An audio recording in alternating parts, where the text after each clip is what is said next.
Hello, welcome back. Thank you for tuning in to the Rhythmic Resonance Podcast. This is your host, TR, and this week I sat down with Wormwood Nowa. Taylor is a local Montana artist from the Fort Peck Reservation whose creativity and art transcends all expectation. Early on, Taylor's influence of new and rap metal have shaped his sound into something that has immense depth as well as real-life humanity laced in every song and lyric. From falling in love with house and trade shows to now being one of my personal favorite stage presences, Taylor brings the energy and honesty with every interaction. He's a very kind and genuine human with immense talent, and he brings so much to the Montana hip-hop scene. It's been a blessing to get to know him and work with him this last year, and I'm always excited to see what he has to offer the ether of creativity whenever he releases something new. But before I say too much, here's Wormwood Nowa on the Rhythmic Resonance Podcast, episode number 10 at Area 41 Collective.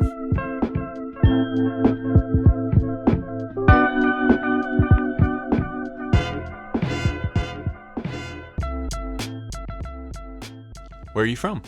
I am from Eastern Montana. Nice. I grew up in the Fort Peck Reservation, Poplar specifically. Okay.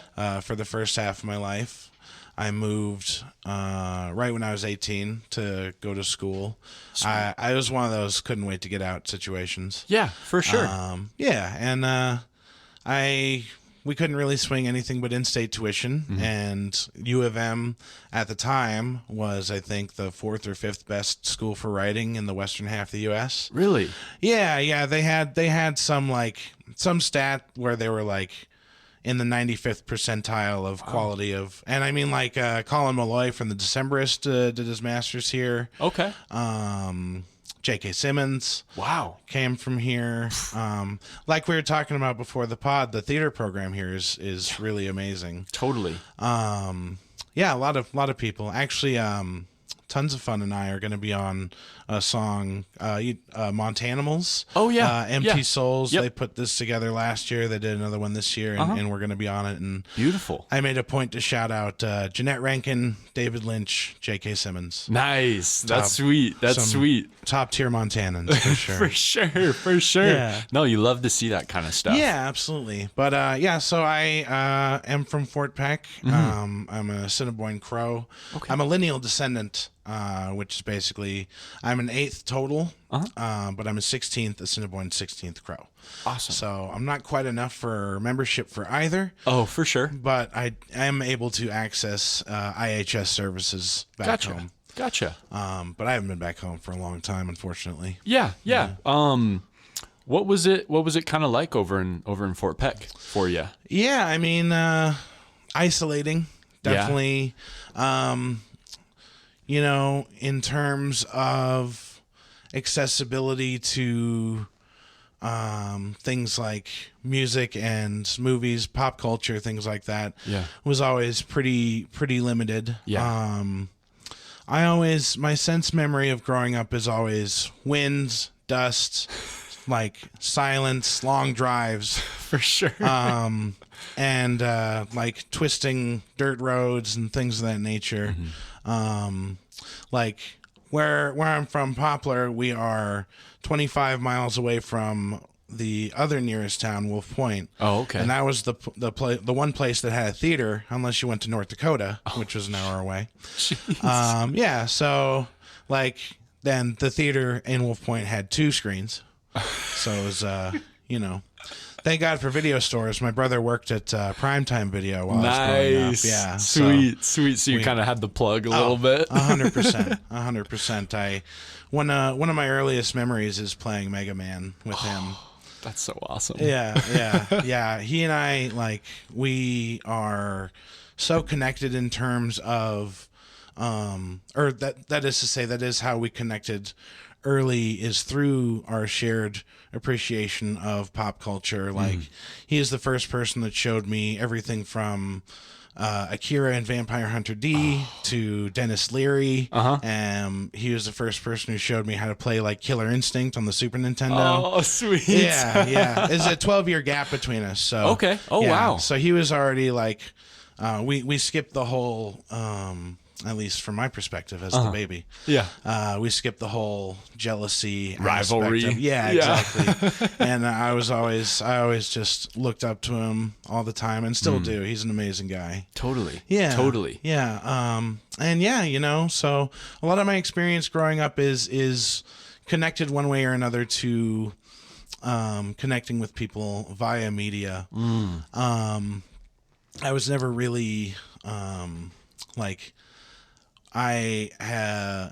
still do to a lesser degree. I have some motor control issues, so I was never really like a sporto or anything of that variety. Yeah. Like I didn't actually start tying my shoes until I was 10. Wow. Oh, yeah. But so I really dove into, books, movies, media. Yeah. In that kind of case, and I started making things pretty quick. Like I started with comics, things of that nature, like really rudimentary stuff. What comics? Oh gosh. Were you really into? Oh man. I mean, when I was really able to get graphic novels and stuff was when I was starting to be a teenager. So a lot of it was like Jonan Vasquez and, Johnny the Homicidal Maniac. For sure. Which went on to be the creator of Invader Zim, which people probably know a little more. Man, a lot of manga as well. Yeah. Like, that was a huge thing that my brother got me into early, as opposed to a lot of other people. So like just reading a lot of like, I'm trying to remember his name is, Toshihiro Amano, Appleseed is the series I'm thinking of specifically. Okay. But also like Pat Labor, Ghost in the Shell, all the marquee stuff, Cowboy Bebop. Yeah. That was, that's like Adult Swim times. For sure. That was a huge thing among the people that I knew at the time. And the internet starting to become more accessible around then. Like, we had dial-up since I was like 10 or 11. So wow. I was definitely accessing that pretty early. Yeah. And I would say that one thing I definitely do want to say that's positive about my lived experience back home is that there's definitely a very deep sense of like, this is our place. Yes. Like, we may not have much, but damn it, this is ours kind of feeling. Totally. Which, is also tempered with the lack of resource, both in terms of what I've been talking about, but also just in terms of accessibility to healthcare. Like, we do have IHS, and it's, they cover dental, they cover prescriptions, vision, all kinds of stuff. But if you need anything surgical done, you got to go to Billings, which is 5 hours away. Or Williston now has opened up. Like, North Dakota has been a huge, when I was like 14 or 15, the Bakken Shale opened up. Yes. And that kind of really shifted culture out there. Oh, for sure. I bet. Just having like more traffic, would you say? Just more people coming through that area? Absolutely. And, as time went on in high school, this is like 2004, 2005. So emo and screamo is really big at the time. Sure. Post-hardcore type of stuff. So there were a lot of, I say a lot, I mean like 4 or 5, which is a lot for the area. But like emo and screamo bands that would set up house shows and do show trades with bands in Williston. Awesome. I remember specifically my buddy had a band called Sirens on the Last Call. Okay. And their group photo was all four of them against the fence with their arms behind their backs and their swoops, full swoop, every single one of them just completely over the face, jet black.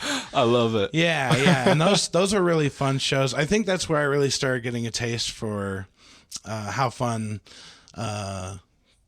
organized events that aren't necessarily in venues can be. Totally. Because we didn't really have too many official shows, but there were a lot of shows in people's houses. Pop-ups. Exactly. Yeah. And at the time, a lot of people are getting into music that involves a lot of shoving, pushing. For sure. Mosh pits. Yeah. One of my distinct memories of one of those shows is while one band is going on. Actually, it was my buddy Jordan's like grindcore band. Okay. Like they were on some Cannibal Corpse shit. Oh, okay. So they really stood out amongst the other bands usually. For sure.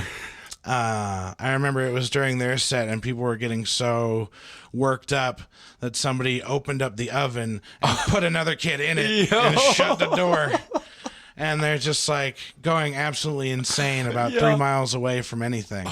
Like it was a good time. The energy was up here. Yeah. And the booze was flowing. Oh, That for sure. That was the other.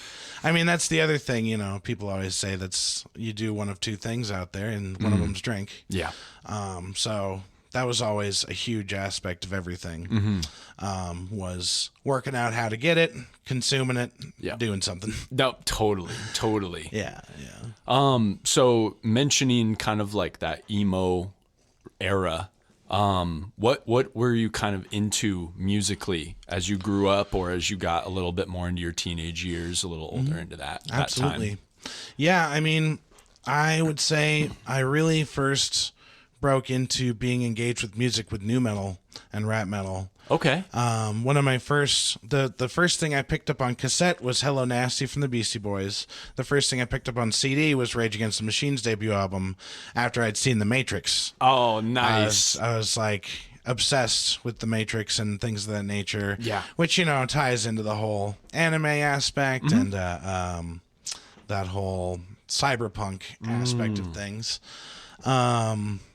But yeah, like Korn and Limp Bizkit obviously were huge, but even further down, like I was getting really into bands that their names don't really come to mind except for the big ones like Snot, Sure, or Head PE. Okay. I loved. But yeah, just that really grunge influenced, like that chugga really down low, like pity your stomach type of shit. for sure. I was super angsty as a teen, and so I really responded to like John Davis's lyrics and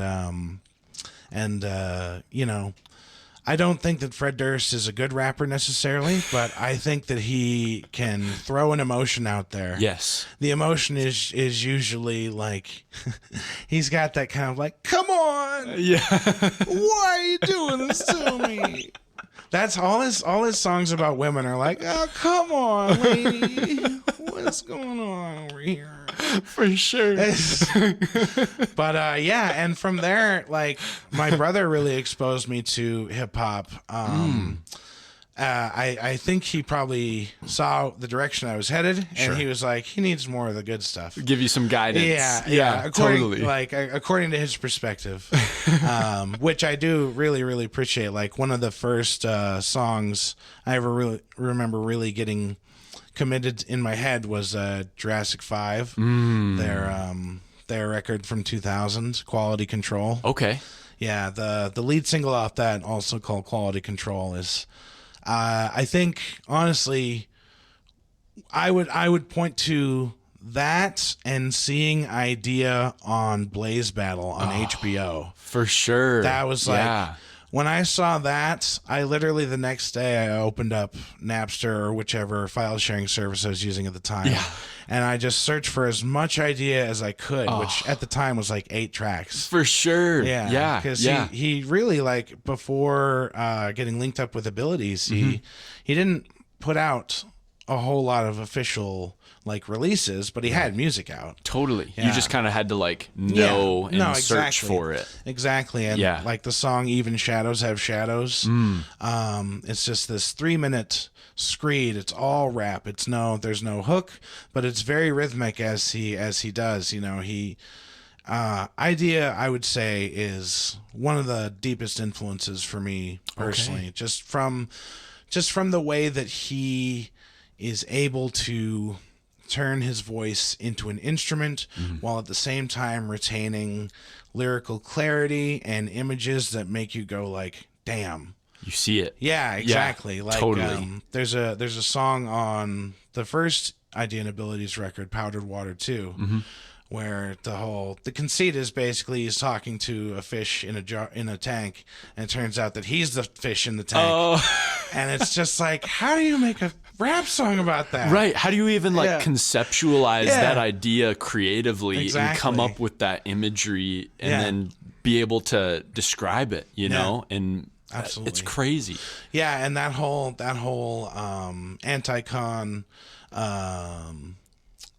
West Coast like really alt at the time, like rejecting what West Coast hip hop had sort of shaped itself into. Right. And I mean, like, I love hyphy music, and I love that kind of like energy. But I can absolutely understand how a bunch of art school kids would be like, yeah, we're not really going to fit in here. Right. But they still were like hip hop was still so important and essential to everybody involved with Anticon. And yeah, every time I talk about Anticon, I think about my homie Mr. Soap, who's passed. He had the ant tattooed here. He also had a 311 tattoo. Oh, nice. And he was like, these are my 2 favorite things in the world musically. Oh, that's great. Yeah, that's great. Yeah, I mean, I'm sure we'll get around to that area of life here in a bit, but I really want to emphasize that Mr. Soap, Michael Chernikov, he was such an important person, not only to me, but to this whole area. And not only in music, he just was like an amazing person. Yeah. Like he went out of his way to make sure that the people that he interacted with came out of those interactions feeling better. Yes. Type of person. Having a positive influence in any type of way that he could. Exactly. For sure. Exactly. And that's beautiful, man. Like just having that like awareness to be able to have a mission and a purpose behind interacting with other humans is like a huge 100%. A huge thing that I think isn't valued enough. Now, nowadays it's just kind of go in life, and then you can meet people like that who are just so like in tune. You know? Well, and it's really like he fostered community everywhere he went. Yeah, and that was a really huge aspect of, I feel, what I took away from my relationship with him is that there are ways to approach living and interacting with other people, and it's so easy to choose to either wall people off or actively make their lives worse. For sure. There's a lot of people in life who, for one reason or another, that's how they've chosen to move through life or how to cope with their existence.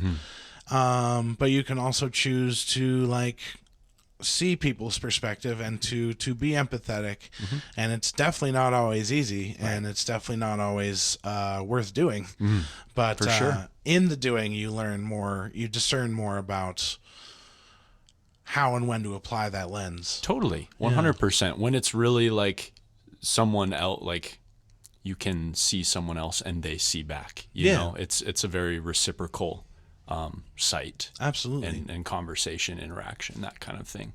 Yeah. No, absolutely. And I think that, like you said, the pace of life now makes it so that our interactions with each other are brief, like 95% of the time.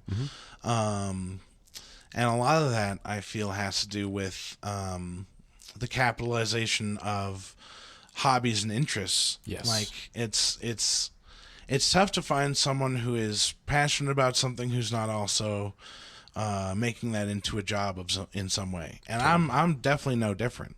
Like, I've always wanted to be a voice actor, so I've started trying to dig into audiobook narration and things of that nature.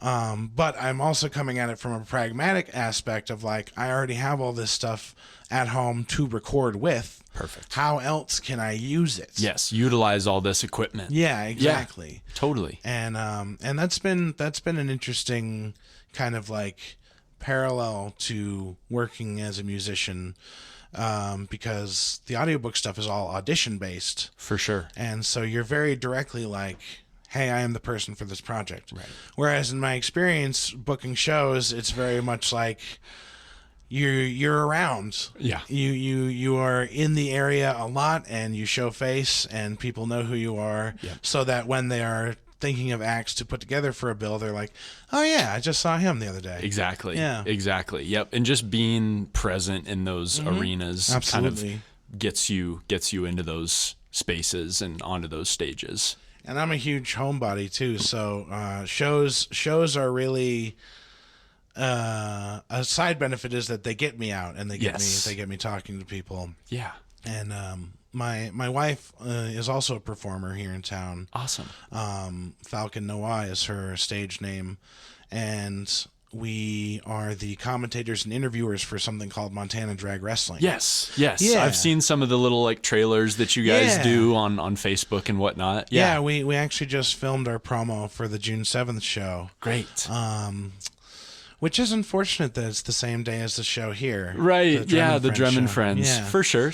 It's just it always how that it always lines happens. Up. No, Yep. absolutely. For no, sure. I literally this newest EP I just finished uploading last night, and I was like, what's a month from now? What's 4 Saturdays from now? The 21st. Great.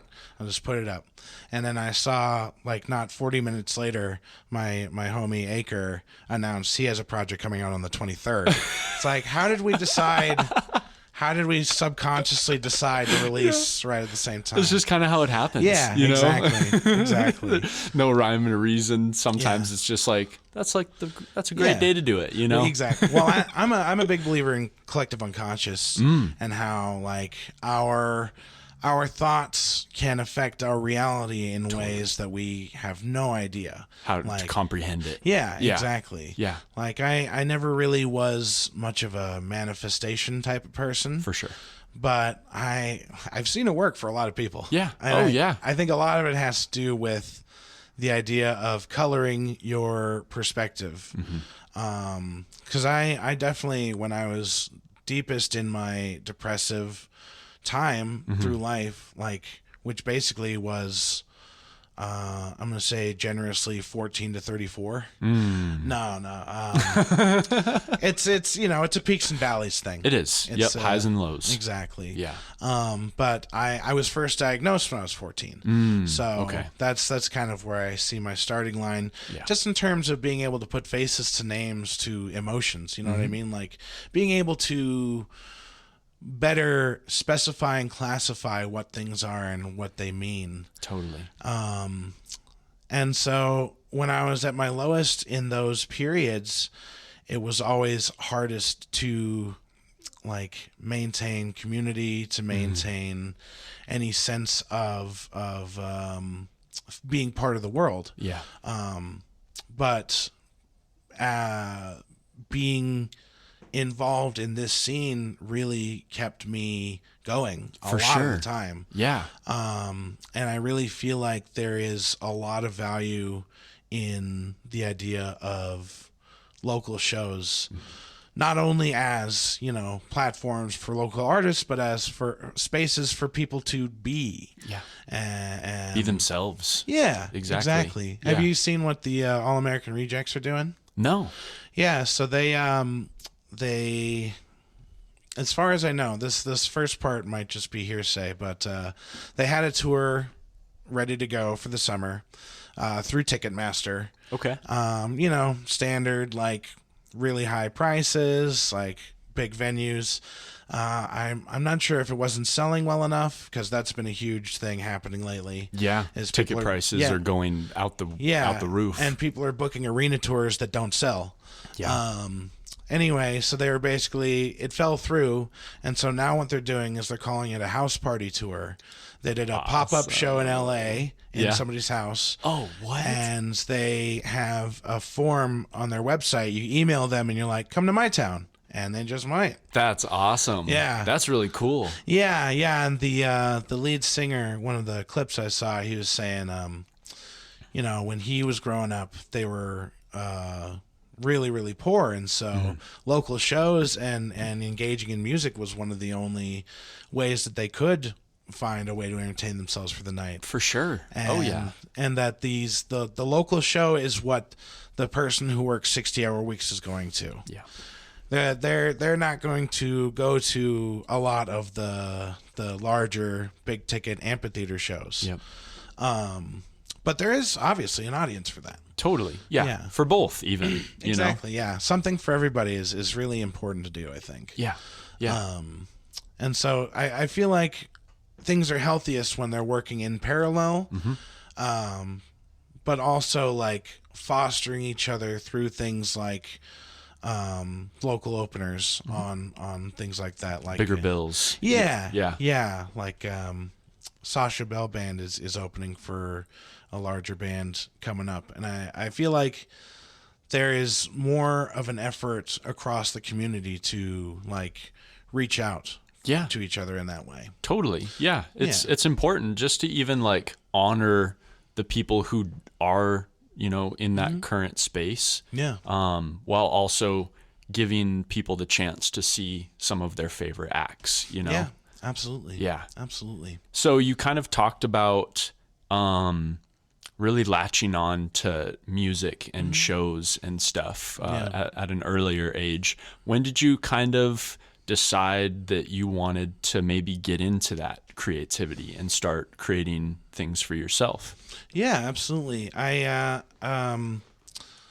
So in high school, my cousin Eddie was a huge part of my life, and all through young adulthood, we worked together on various musical capacities. He was always the person who was able to play the instruments, and I would come with lyrics occasionally, and it was like a very slow in that sense. In terms of performing live, it was when I was finishing up college out here. Okay. I had recently been experimenting with my roommate and really good friend Drew. He had a DS, and on that he had Korg, had what I would come to know as a DAW. Oh, sweet. Like a really bare bones DAW on there called Korg DS. Okay. And so I was just making these little beats and just writing verses to them. Not really doing much with it, but we were also in that house, the Poplar House. There were some other folks who were indie musicians. Okay. Indie folk, like singer-songwriter type of stuff. Yeah. So they had a 4-track recorder out that they had been using for something. Yeah. And we just got it all rigged up so that I could feed the beat into one track and then do a main vocal and a backup vocal. Beautiful. And then upload that to SoundCloud. Awesome. So I was experimenting with that in the last year or so of my schooling, and I was like, I think we could actually, because then I started exploring SoundCloud, finding producers on the internet, and realizing that there was a scene here. Totally. And so my very, very first show was our graduation party. Okay. We just put up a couple of amps in the kitchen. My homie Diego at the time, we had written about 6 or 7 songs together. And we performed those, and I was just instantly hooked. Yeah. Absolutely. For sure. Yeah, because it's like I had been tertiarily involved with performing before that, just like guest vocals on something or, things of that nature, small parts. Sure. But yeah, being in that moment and it's like tapping into a flow state kind of thing. 100%. Yeah, it was crazy. It was definitely I feel like definitely opened up some neural pathways that day. First grew some new roots. No, exactly. But then after that I was like, okay, so there's actually a scene here. I went to 1 or 2 shows and I became aware of this guy, Tons of Fun, who as I came to find out was one of the main people putting things together in Missoula at the time. For sure. And so I forget how I got his contact info, but I got a hair up and I called him and I was like, hello, sir, I want to perform. Yes. As total like hat in hand, like I'd sure like to get on that stage here. And that has led to an incredibly fruitful relationship with Tons of Fun, and just like I really do owe him more or less everything in terms of performing live and being able to find an in here so easily at the Palace and with Codependence and Rude and just like being able to feel as if I were finding a sense of belonging. Yes, I that's beautiful. I really owe a ton to him in that aspect. That's awesome. That's awesome. Like bringing up performing and stuff. When I was talking with Jesse, with Farch, he had mentioned that you opened up for Blueprint, and I love Blueprint. Yeah, absolutely. And great guy. Just like, what was that experience like, being able to perform in that aspect? He was like, you just went up there and you did it, and there wasn't any complicated setup or anything. You just went up there and performed, and that was like the authentic, genuine piece of your artistry. Like, if you want to talk about that a little bit. Yeah, absolutely. So the Blueprint show, it was at Stage 112, which was at the Elks Club at the time. Okay. Where it's like where that big like shopping cube is now. Yeah. Down in Higgins. And Shauna, one of the first people that I really got involved with on the booking and promoting side, she showed us a ton about that kind of thing and was really instrumental in my even realizing that was part of it. For sure. Because like when you're first starting to make stuff, you're like, what's a promoter? Right. Like, what's a talent buyer? Exactly. Yeah. Your knowledge isn't, and your experience isn't quite there yet. Yeah. Yeah, I do. I'm not sure if you'll ever have Justin or Keenan on the pod. I hope you do. Yeah. 2 of the other codependents. But one of my favorite, just a side memory, one of my favorite initial memories of performing was at the VFW where Shauna was booking at the time. Okay. And they were the mixer that we were using was a karaoke machine, and it was not. It couldn't handle the power, like too much was going on for the karaoke machine to keep up with. Yeah. And so it was like frying out, signals cutting out a bunch, and codeps. I had gone up, Tons had gone up, and we were both like, man, that mic is not working. It's rough. Yeah. And so they go up, and it immediately shorts out during their set. And Justin, in my memory, he goes, fuck this. And he stands up on the chair, and he starts screaming his lyrics. And it's an amazing moment. Yes. And I turn and I look at Shauna, and she's just staring daggers at him, just like, because it's her stuff, right? She's like, man, he just threw the mic on the ground. Like it was like that difference in the crowd's absolutely going bananas. Yes, they love it. They love it. The energy is up here. The like 40 or 50 people in there are losing their minds. And Shauna's over there trying to run the bar and just like, what the hell? But so she awesome. would often ask us to open for various people that were coming through on the road. Yeah. And the Blueprint and Count Basie show was exactly like that. But I'm a huge fan of Blueprint as well. Totally. So Yeah. I showed up early and I was hanging out, and I did get to talk with him a fair amount for about an hour. That's great. Yeah. That's really cool. And he's a really, really human guy, as it were, like super personable, very eye contact, very analytical, in a good way though. For sure. Yeah. And that was, I've always been a very big fan of the No Frills performance. And part of that also is that aspect of things has always eluded me the most, I would say.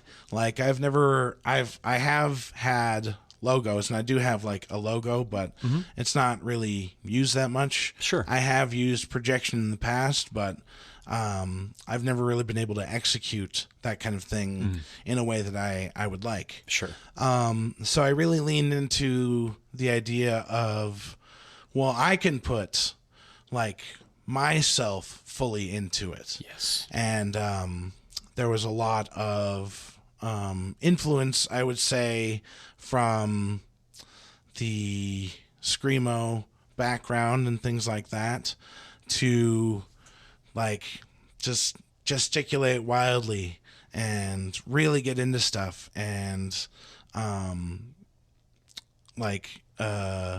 seeing other performers influenced me to do a lot of patter and do a lot of like audience engagement. Yes. And in that particular moment, I was definitely just like trying to tap into that as much as possible, because a lot of the material that I was working with, a lot of my songs they deal with mental health in one way or another. At this point in time, a lot more of it is like on the curious or more analytical side. At that time, it was more in the I'm feeling a lot kind of aspect. For sure. So I really leaned into that in terms of delivery and style as well. Yeah. Which made it easier to really just like go into that flow state and go into that idea of just being in the performance. Exactly. Yeah. And you get that raw feeling, that raw emotion. And because I've seen some older videos of you performing when you were a little younger, and just seeing those and just how into the moment that you were, and I think that like really can make or break an experience or a show for people and attendees who are there. Yeah. And another thing that I've always tried to play with is the idea of expectation. Less so here, because we're a lot more aware. People are more aware of us and our deal here. But on the road, it's so satisfying to be coming into a strange place and getting everything set up, getting things going, and people are, we have a few people that know who we are and what we're about, but mostly it's people that are just there for a show. Totally. And there's a lot of easy assumptions to make when you see a guy like me or a guy like Tons of Fun start to step up to the mic. You expect one thing, and then we deliver something that is very thoroughly thought through and passionately performed and delivered. And that almost always, it's very, very reliable to have like a real 180 effect on people's perception of what's happening. 100%. It kind of breaks the mold of expectation ultimately. Absolutely. And I think that, we're all complex beings. We've all got multiple layers to ourselves. And I think that it's easy in terms of artistry, music especially, to be very like, here's our approach, here's what we're about, this is our genre. Right. And I've always tried to, like, the production that I choose is always very eclectic. And a lot of it is like outside of the scope of what people consider for hip hop songs. But then I also enjoy using beats that are more in the traditional vein, that are more trap focused, For sure. or boom bap, or lo-fi, like anything that's easy to pin down. Yeah. But it's I think it's a really important thing for people to do, is to explore a different genre. Yes. And to find different ways that people are taking the same block of clay and doing something completely different with it. Totally. Yeah. Man, I was going to say something and it slipped my brain. I have that effect on people. It just kind of, you're pushing the boundaries a little bit within the genre when you create. Is that's a definitely fair thing to say? Absolutely. I think that there are so many people that are exploring the idea of what is and isn't hip hop, Right. and what these songs can be about. I think a lot of that stems from the ruts that we dig ourselves into with a lot of stuff. Like people, I think by and large, enjoy it when things are easy to classify, digestible, and easy to like sort of put in a different spot. It's right to the point, you know? Yeah. There's one thing that people do that artists I talk to, they kind of respond, not necessarily negatively, but it's always sort of like a, what's up with that? It's when someone says, you sound just like X. 100%. And I think that it's like it's a perception issue, you know, like the artist is seeing it as like, you are filling the same niche as this. Right. You are in the same existence sphere as this other person who's much bigger. Right. But I think what the person is really trying to do is they're basically like, I have this as part of my base of knowledge. If I extend the comparison to you, perhaps you also have that. And it's the generalization almost. Yeah, yes. and we can connect on that. Totally. Yeah. And so I think by trying to incorporate elements from the larger world of music and taking vocal samples that aren't necessarily expected, I think that there is a really good positive quality of exposing people to different things. 100%. Yeah, Yes. and being able to not only different producers, but also like different works and different people. I on one of my last EPs, we ended with a Chad Muska quote, and my homie in Canada, he was like, "Oh man, I didn't even know that was a guy." I was like, "Yeah, he's one of the greatest skaters who ever lived." and it was like, if it's the things that you choose with intentionality, that is really like you can assume, or you can glean some information about me based on the fact that I used Nathan For You sample in a mixtape a while ago. Yes. Or that just like it's a subtle way of like pointing out like, this is a good thing. Yes. This is something that you should explore. Totally. Yeah. And just a way to broaden that view and to expose more people to something that they might have never even heard before. Absolutely. Yeah. And I'm not really a referential person lyrically, so I see the value in it, but I think a lot of people over rely on it. For sure. But I've definitely been trying to work it in more as time goes on. Yeah. I like to shout out directors. Yeah. Like movie directors? Yeah, absolutely. Like Jodorowsky or Alex Garland or things of that nature. That's great. That's really cool. Oh yeah. I'm just voracious in culture wise. Like I consume pretty much everything. Totally. I was on a big sumo wrestling kick a few months back. Really? Oh man, it's incredible. Yeah. The fact that they are doing the same rituals and aspects of the show that they were doing 1,000 years ago, I think it's just like there's such an interesting. It's like if fancy dancing was a sport that people were into watching. You know what I mean? For sure. Like if the powwow circuit had a national TV deal. Right. It's like that's equivalent to sumo wrestling's fandom in Japan, because it's like it's such a niche thing, and only the most rarest few can even participate. For sure. Especially on that higher level.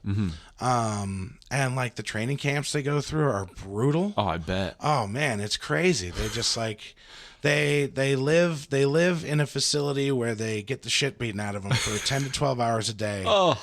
And then they also eat 5 pounds of rice. Like just like crazy amounts of meat. They're just like but it's all very like cultivated over thousands of years of training regimens. Right. Totally. And they're like it's tried and true. Yeah, and Yeah. they're engaging in something. They're like speaking to people in the past, and the people in the past are speaking to them. It's an interesting thing. And also when they actually do get to like hitting each other, like, they're really like going for it. For sure. Yeah, they like It's pretty brutal. yeah, and just the way that the martial art of sumo is designed so specifically for its usage. It's not like something that you would take as a self-defense course. Right. It's not like brute violence in a way. Yeah, it's very like using motion. I forget his name, but there was a smaller sumo wrestler from Eastern Europe that had really been making waves the last 10 years.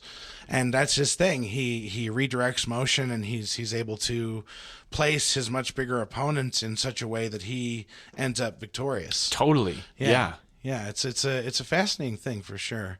But I'm like a huge pro wrestling person. Yeah. I've been on a big MMA kick recently. Like, Okay. That aspect of existence is fascinating to me, strictly from a spectator aspect. How so?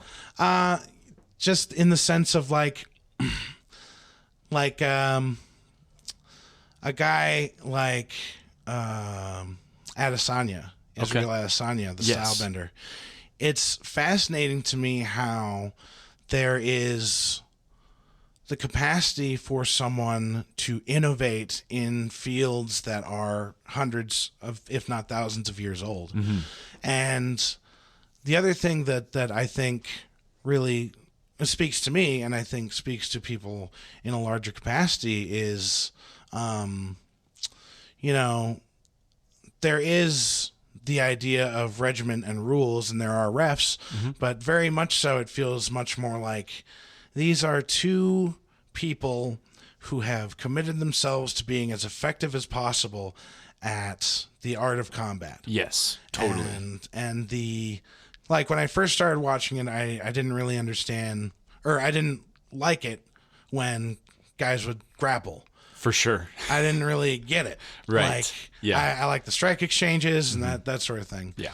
But now, as time has gone on, and you see people who are really good at wrestling participate, you see the chess game that's going on, and you think about the fact that they're exerting outward pressure on each other at the same time. It's like it's basically like two minds using their bodies to overcome the other. Totally. It's very interesting.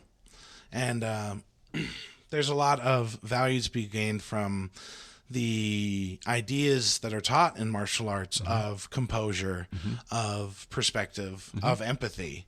And I think that aspect is becoming more and more of an aspect to, maybe not UFC necessarily, but I think that the idea of respect and sportsmanship is very prevalent in MMA. Totally. I think that they kind of make it a huge aspect of it. For sure. Having guys touch gloves and respect each other after the fight. It's a big step toward humanizing violence, as it were. For sure. But yeah, I don't know. It's cool to me to like the idea of nutrition and viewing your body as the vessel and vehicle that it is. Yeah. And how it's all affected by chemistry and the composition of the things that you put into your body. Right. I find that aspect of it pretty fascinating too. Yeah. Like Masvidal, what was it? During the pandemic, he had to make weight, and so he lost like 20 pounds in a week. Oh. And I think he passed out. Oh, I don't doubt it. Yeah. Yeah. Yeah, I was like, I think it was around that I was like, oh man, there's this whole like aspect of it where their body is the product, and they have to form a team in order to keep the product as effective as possible. 100%. That's a very interesting idea to me of like in that sense, does the fighter still feel as if they are themselves? Right. You know in what I mean? control, you know? Yeah. Yeah, and like when you take into account the idea that a lot of these guys and gals are the primary breadwinners of their family, and they must maintain themselves. And it's really interesting to me to be like, I don't know, to be in that. It's very I haven't really been able to turn creative work into a full-time thing, but I feel like there's a parallel to draw there, because you have to consistently create. You have to very consistently be studying and trying to up your game in all sorts of aspects. Totally. Like post-pandemic, I started doing my own covers, partly out of necessity, but also partly because I wanted to more directly get at the ideas that I was trying to express through other people. Yes, totally. Yeah. And so a lot of that has gone into photography and photo manipulation. That's where my skill set has drawn me visually. For sure. Yeah. Yeah. Because I've never been able to draw. I feel you. Yeah. I feel you. I've never been great with a pencil and a pad, you know, as far as drawing and straight lines, arch. Never really been great at that. But the even like the digital manipulation type of thing is it comes a lot easier. You know?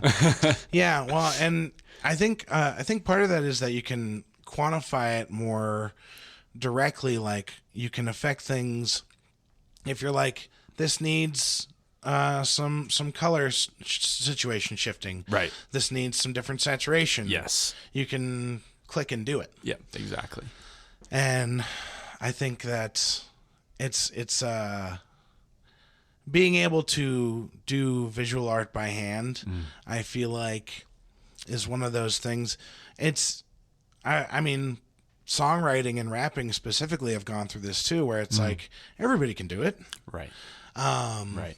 But in the doing, you develop your own style. Yeah. And that's what really helps things to stand out. For sure. Oh yeah, totally. How do you feel like your style has kind of changed since when you first started to where you are now with like you had mentioned, you know, kind of learning more, upping your game. How has it kind of changed throughout the years of being a creative? Yeah. I think one of the main things would be the power of the editing process and just the process through which refinement occurs was always not that important to me for a while. Like my style of writing would basically be to stuff as much of the idea into a verse as possible. For sure. And oversaturated almost. Yeah, absolutely. Absolutely. And just like I through time of posting and getting repeated, not repeated, but like the idea of you need to slow down, like make it more part of the rhythm. You like that sort of critique would come back to me quite a bit, and I've always prided myself on being able to take critique and not take it personally, and that's be an able important part of artistry. Absolutely. Yeah, for sure. And I do think that going to school for it and doing the workshops was probably the most vital thing in terms of that. Yeah. Because in those, we are still in the same room. So there's definitely decorum idea there. Whereas on the internet, obviously, that's not quite as big of a thing. For sure. For sure. But it was good to get that aspect of like people really digging in and looking for specifics, so that when the comments of this sucks shit or mix sounds bad, for sure, those ones I don't have to take nearly as seriously. 100%. Yes. But yeah, like that whole idea of making the verse more part of the music and making it more germane to the conversation that the song itself is having. So like just in terms of expressing ideas as well, I would say that there's a lot more specificity in not necessarily the names and dates, locations, and that sort of thing, but the dialogue that occurs in the songs, and the placement of the images. Like I would say that I would lean on things like slant rhyme and alliteration a lot more in the past, and I'm really enjoying the idea of stretching out syllables, consonants, and finding rhyme where maybe there isn't necessarily one. Right. For sure. Yeah, without dipping too much into like AAVE or code switching in any way. Yeah. Like or just like trying to embody some cultural aspect that I don't come from. 100%. Yeah, but I definitely that's honestly another thing. When I first started performing live, I was just Wormwood, and it turns out that there are about 13 other projects called Wormwood all throughout the world. Oh wow. Yeah. What does that mean, I guess, or how does that? So How did Wormwood that come to be? Wormwood is the active ingredient in absinthe, which is the first way I heard of it. But what it really appealed to me about the name Wormwood is that it is so many different things. So not only is it Artemisia absinthium, it is also one of the world's first computer viruses developed to strike ARPANET. Oh, wow. It is also the name of a character in a series of C.S. Lewis books.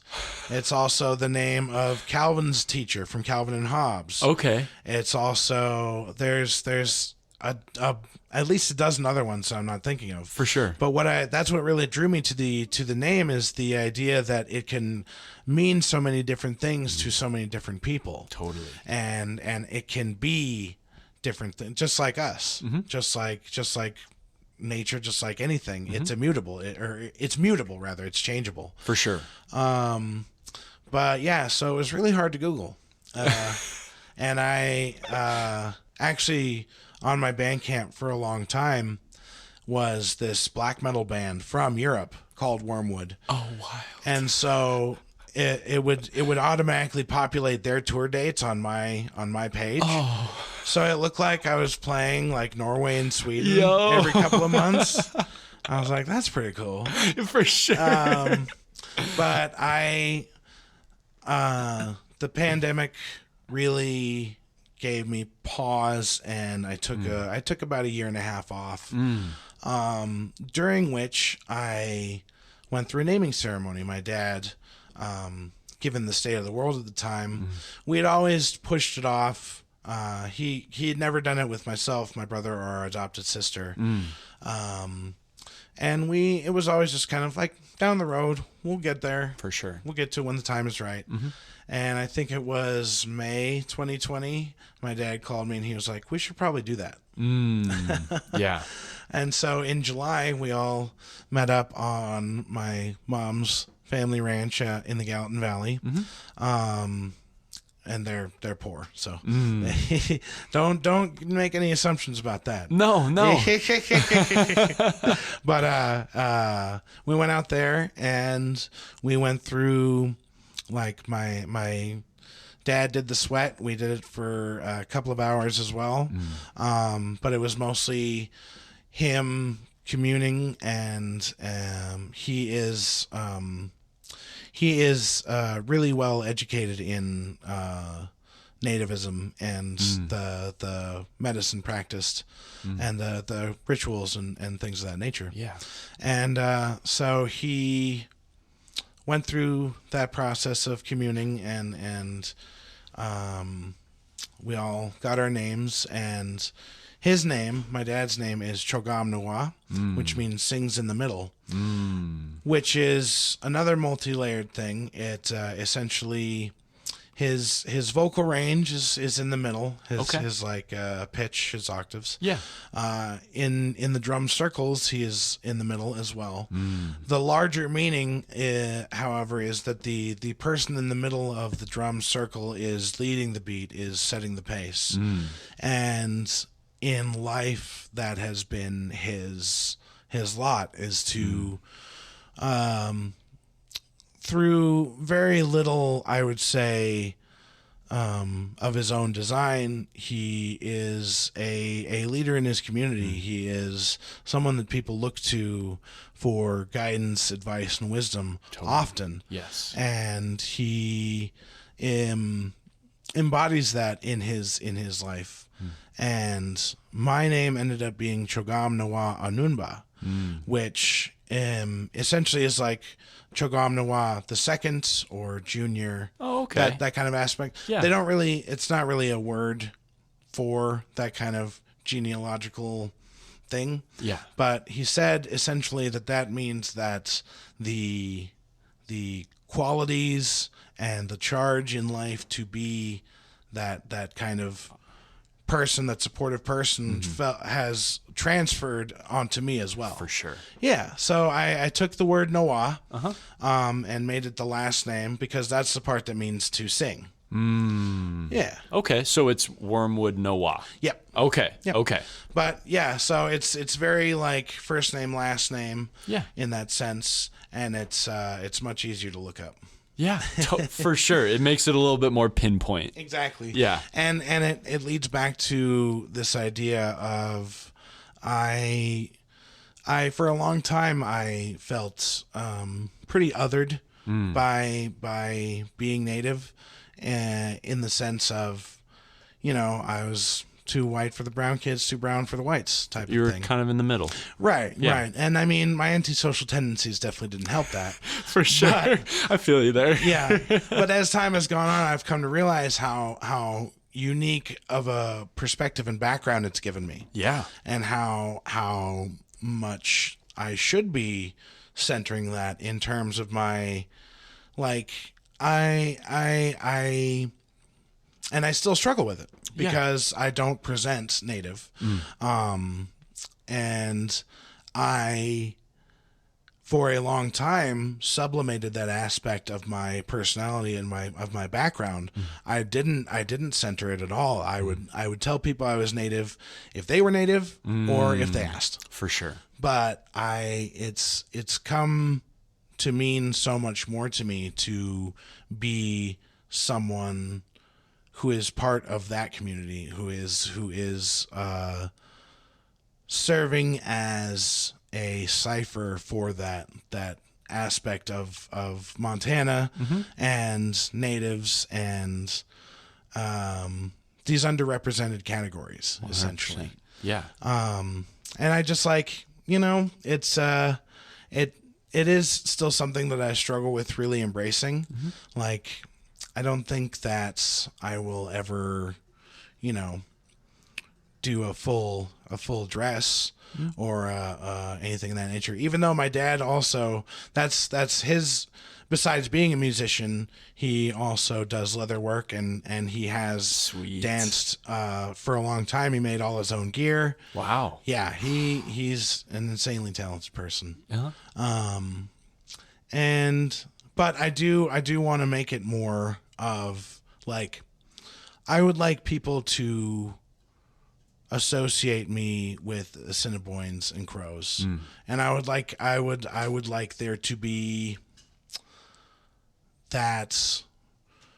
Like I said, I don't want to make it like the front and center, first and foremost aspect. For sure. But I want to integrate it more into the visuals or into the songs. Like I have a song that is, it's just in my phone right now. I haven't found the right beat for it, but it's about so in our religion, how there are trickster gods. There's like coyote and things of that nature. Yeah. Ours is Iktomi. He's a spider. Okay.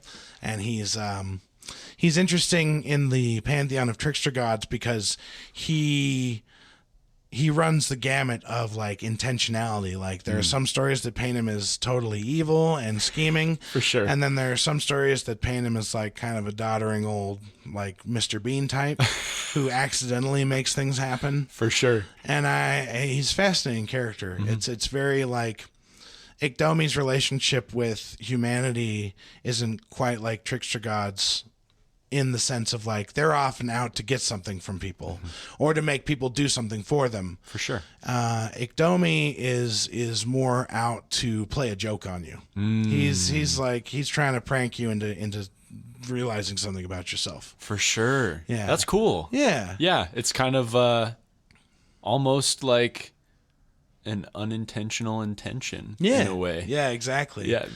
Yeah, and there's so much of the character of Iktomi is centered around the idea of happenstance and chaos can often come with growth. Yes. Or a positive aspect of some kind. Totally. Yeah. Totally. That's really cool, man. Thanks for sharing that with me. So as we kind of come a little bit to the closing side of things, is there any advice that you would offer as I would say a veteran in the community? Sure. Is there any advice that you would offer to creatives as they venture through their journeys through life?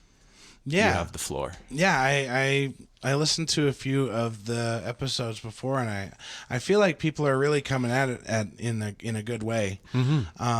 There's a lot of there's a lot of practicality that you can impart, but I really feel like one of the biggest things that helped me starting out was to show face, to go to the shows and not just passively participate, but like actively go to the merch table or seek someone out and tell them their set was good. Yeah. And then inquire like, how did you get into this? Right.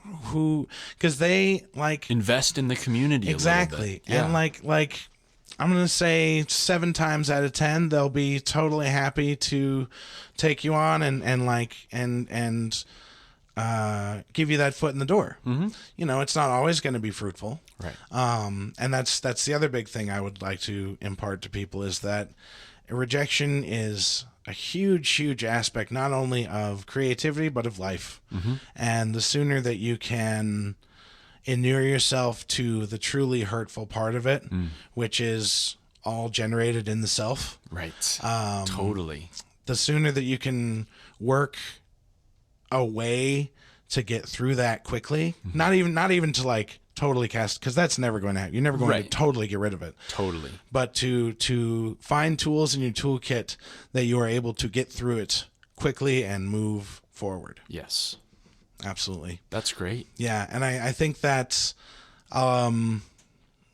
it's not nearly as scary as it looks. Like, and I need to take that advice myself more. But like, that's I disasterize and catastrophize all the time.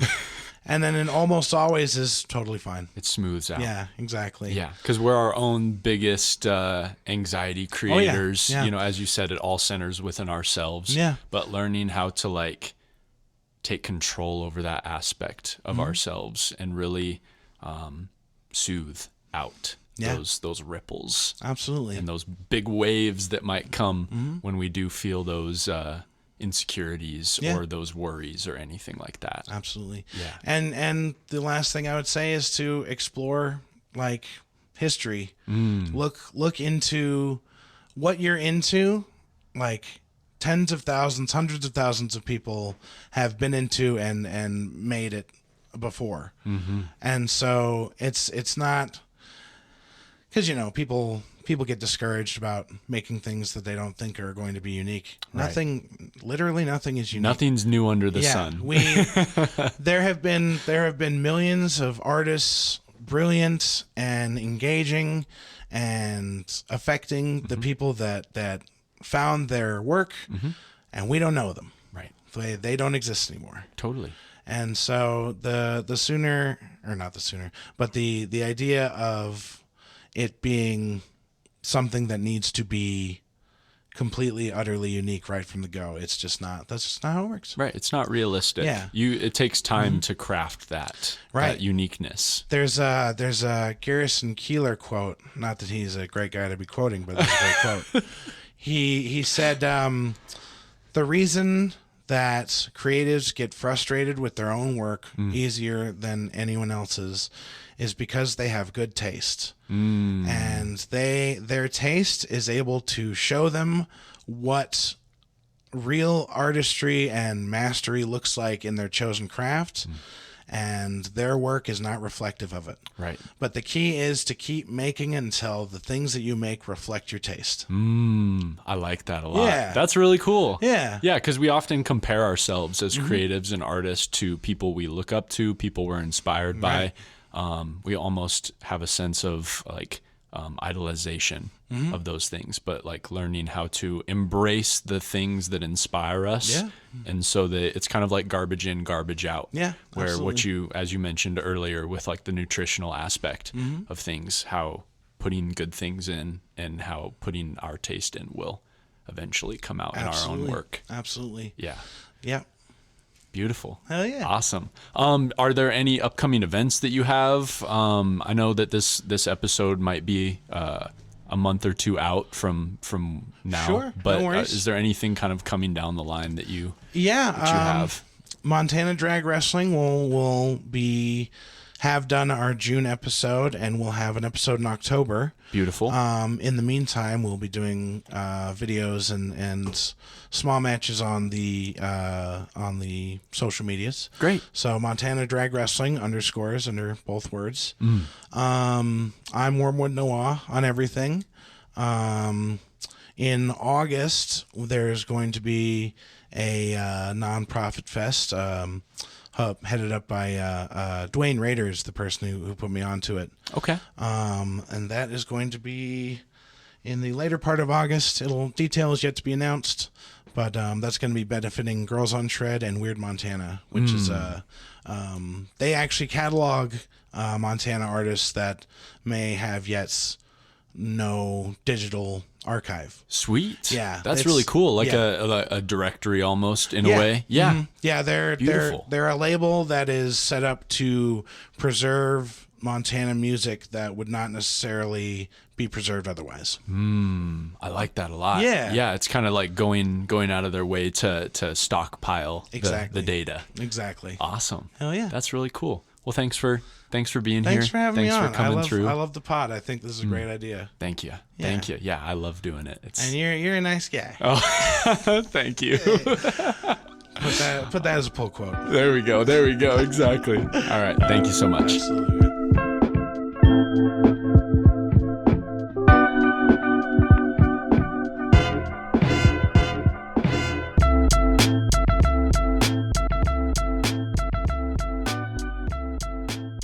Before I end this episode, I want to thank you for taking the time to listen and support the vision I have of documenting the Montana music scene and highlighting the artists a part of the community who really shine and stand out amongst the crowd. And I really couldn't do this without the support and encouragement I've received from many of my listeners already, and I'm very thankful for it.